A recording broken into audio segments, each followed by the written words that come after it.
তালাক তালাক হয়ে গেছে।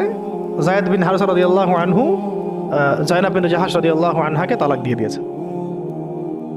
এরপরে নবী সাল্লাল্লাহু আলাইহি ওয়াসাল্লাম বিয়ে করেছেন জাইনাব বিন জাহাশ রাদিয়াল্লাহু আনহাকে। এইটা নিয়ে আরবের মধ্যে একটু কথা ছড়াছড়ি হচ্ছিল যে পালক পুত্রের স্ত্রীকে বিয়ে করেছে। আরবের মানুষ এটা নিয়ে কানাঘোষা করছিল। তখন আল্লাহ রাব্বুল আলামিন আয়াত নাজিল করেছিলেন, সূরা আহজাবের মধ্যে আছে, মুহাম্মদ সাল্লাল্লাহু আলাইহি ওয়াসাল্লাম তোমাদের মধ্যে কোনো পুরুষের পিতা নন। মা কানা মুহাম্মাদুন আবা আহাদিম মির রিজালিকুম ওয়ালাকিন রাসূলুল্লাহি ওয়া খাতামান নবিয়্যিন। আর এই সূরার মধ্যেই মনে হয় 37 নম্বর আয়াতে, 36 বা 37 নম্বর আয়াতের দিকে যায়েদ রাদিয়াল্লাহু আনহুর এই ঘটনা আছে। যখন যায়েদ তালাক দিল, তুমি চক্ষু লজ্জা করলে, মানুষকে লজ্জা করলে, কিন্তু আল্লাহ রাব্বুল আলামিন বিধানদাতা, তিনি বিধান দিলেন যে পালক পুত্রের বিষয়টা আরবরা যেভাবে ডিল করে সেটা আল্লাহ রাব্বুল আলামিনের ওহী নয় বা আল্লাহ পাকের বিধান নয়। বিস্তারিত পড়তে পারবেন। তো এটাও একটা ঘটনা ঘটে গিয়েছিল। এরপর শেষ কথা হলো, শেষ যেটা পয়েন্ট সেটা হচ্ছে এরপরে অষ্টম হিজরতের অষ্টম বছর একটা বিশাল ঘটনা ঘটে গেল যে একজন সাহাবী, তার নাম হারিস বিন উমাইয়া, নাম কি? হারিস বিন উমাইয়া। তাকে নবী সাল্লাল্লাহু আলাইহি ওয়াসাল্লাম চিঠি দিয়েছেন, একটা চিঠি দিয়ে, শেষ অংশ, চিঠি দিয়ে তিনি পাঠিয়েছেন, যাও গাসসান নামক জায়গায় যাও। কোথায়? গাসসান। এটা জর্ডান আছে না, জর্ডান, এই জর্ডানের একটা জায়গা হলো গাসসান। এই গাসসান নামক জায়গায় যাও, সেখানে একজন গভর্নর আছে, তার নাম সুরাহাবিল। কি নাম? তাকে পত্রটা দিবা, দিয়ে ইসলাম কবুল করতে বলবা। তো হারিস বিন উমাইয়া রাদিয়াল্লাহু আনহু গিয়েছেন। এবার এরা এত বেশি উদ্ধত ছিল, সাহাবীকে ধরে হত্যা করে দিয়েছে। নাউজুবিল্লাহ।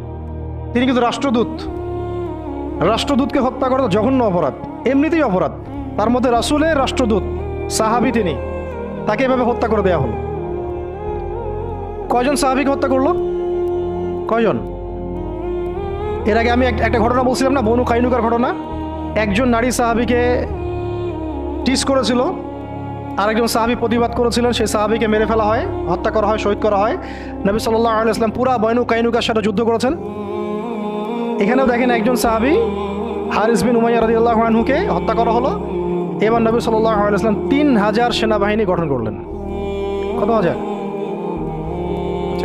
এখন শুনেন, আমি একটা দলিল দিতে চাইলাম যে দেখেন, সারা বিশ্বে চায়নার কথা বলেন, সিরিয়ার কথা বলেন, রোহিঙ্গাদের কথা বলেন, আরাকানের কথা বলেন, আপনি কাশ্মীরের কথা বলেন, আফগানের কথা বলেন, তারপরে এই যে আফ্রিকার কন্টিনেন্টের কথা বলেন, আফ্রিকা, মালি, নাইজেরিয়া, সোমালিয়া, আর মধ্যপ্রাচ্যের কথা আর কি বলবো, Yemen, Libya, Jordan, Lebanon, Palestine, Gaza, এই সারা বিশ্বে যত মুসলমান আছে